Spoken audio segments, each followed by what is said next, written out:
News ভ্যানগার্ডের খবরের জের এবার রাজ্য নয়, রাজ্য থেকে বেরিয়ে পশ্চিমবঙ্গেও সাড়া ফেলল নিউজ ভ্যানগার্ডের খবর।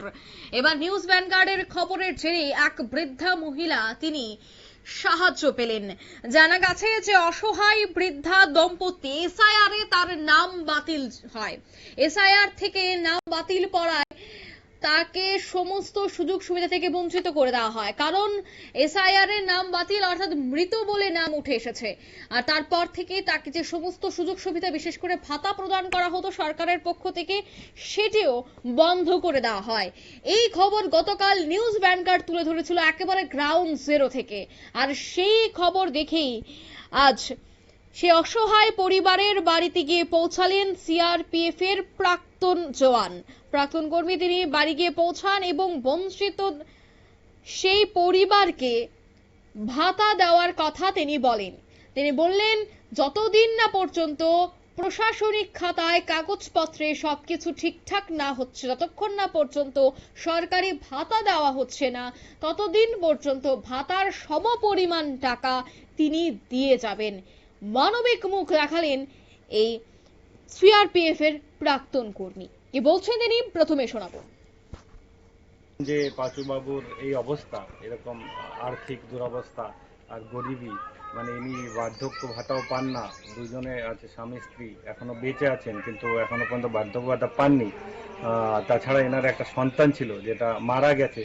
তেনাকে মানে খাওয়া পড়ার পক্ষে কোনো একটা সোর্স অফ ইনকাম কিংবা সোর্স অফ কোনো জায়গা থেকে টাকা পাওয়ার কোনো সোর্স সেটা ছিল না। সেটা আমি দেখলাম, দেখে আমার মনে এটা লাগলো যে এরকম গরিব মানুষের পাশে আমার দাঁড়ানোর দরকার। আর যতদিন ইনি সরকার থেকে বার্ধক্য ভাতা না পাবেন, আমি প্রত্যেক মাসে 2000 টাকা করে দিয়ে যাব, সেটা আমি মনে মনে একটা ভাবলাম, ভেবে আমি এনার বাড়িতে এসেছি। বলছি, কেমন লাগছে এসে এই এই পাঁচুকে দেখে? না, দেখলাম তো খুবই গরিবী অবস্থা, খুবই গরিব অবস্থা। এই অবস্থাতে বেঁচে থাকা কিংবা সংসার চালানো তো সম্ভবই নয়।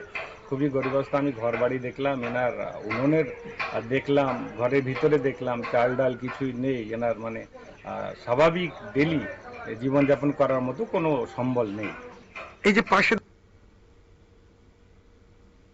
আপনারা শুনলেন, অর্থাৎ তিনি জানাচ্ছেন যে যতদিন না পর্যন্ত সরকারি ভাতা না দেওয়া হতো ততক্ষণ পর্যন্ত সিআরপিএফ এর প্রাক্তন অফিসার বিপ্লব বিশ্বাস তিনি এই ভাতা দিয়ে যাবেন, সেই কথাই নিউজ ভ্যানগার্ডের ক্যামেরায় তুলে ধরেন। এ বিষয়ে বিস্তারিত জানবে এই মুহূর্তে টেলিফোন লাইনে যুক্ত হয়ে গেছে পশ্চিমবঙ্গ থেকে প্রতিনিধি অঞ্জন শুকুল। অঞ্জন বাবু, নিউজ ভ্যানগার্ডের খবরের জেরে, এবং আপনি গতকাল আমাদের এই খবর টেনে দিয়েছিলেন যে অসহায় বৃদ্ধা দম্পতি তারা বিনা ভাতায় সংসার প্রতিপালন করতে রীতিমতো কষ্ট হচ্ছে। আজ সেই খবরের জেরেই একজন সিআরপিএফ এর প্রাক্তন কর্মী তিনি পৌঁছে গেছেন, সাহায্যের হাত বাড়িয়ে দিয়েছেন। কি বলবেন? দেখো, প্রথমে বলি যে এসআইআর নয়, সরকারি প্রকল্পে জীবিত থেকেও মৃত আর মৃত হওয়ার জন্য ভাতা বন্ধ হয়েছে। অনাহারের দিন কাটছিল বৃদ্ধা এবং বৃদ্ধ দম্পতি। এই খবরটা আমরা যখন প্রকাশ করি, প্রকাশ করার পর বিভিন্ন মহলে সাড়া পড়ে যায়। যেহেতু এসআইআর এর নাম রয়েছে, ভোটার লিস্টের নাম রয়েছে, তাহলে বিডিও অফিস থেকে এই বৃদ্ধ বৃদ্ধার দম্পতি নামটা কাটলো কে? কারা দেখালো তাকে মৃত, যার জন্য তাদের ভাতা বন্ধ হয়ে গেছে। তাদের একমাত্র সন্তান 1.5 বছর আগে দুর্ঘটনায় মারা গিয়েছে, যেখানে তাদের সংসার চলছিল না। এই খবর প্রকাশ করার পর আমাদের নিউজ ভ্যানগার্ডের পর্দায় দেখার পরে ভীমপুরের বাসিন্দা প্রাক্তন সিআরপিএফ অফিসার তিনি আমার সাথে যোগাযোগ করেন এবং আমার সাথে সেই ঘটনাস্থলে পৌঁছান।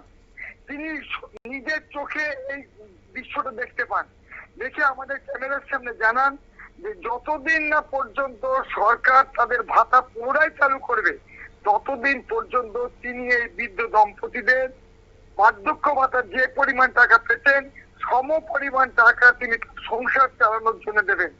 সর্বোচ্চই এই বিপ্লব বিশ্বাস এই কাজ করার পরে এলাকার মানুষেরা তাকে আশীর্বাদ করেছেন। বৃদ্ধা দম্পতির মুখে হাসি ফুটেছে। তারা বলছে দীর্ঘদিন পর অন্তত তারা এই দুবেলা পেট পুড়ে খেতে পারবেন। আর এখানেই নিউজ ভ্যানগার্ডের সার্থকতা। সবাই নিউজ ভ্যানগার্ডকে ধন্যবাদ জানিয়েছেন যে এই সত্য ঘটনা তুলে ধরবার জন্য। একদমই ধন্যবাদ। অর্থাৎ একদিকে যখন এই বৃদ্ধ মহিলা তিনি ভাতা পাবেন ততদিন না পর্যন্ত, তিনি সরকারিভাবে ভাতা না পাচ্ছে ততদিন পর্যন্ত এই জওয়ান তিনি এগিয়ে এসেছেন।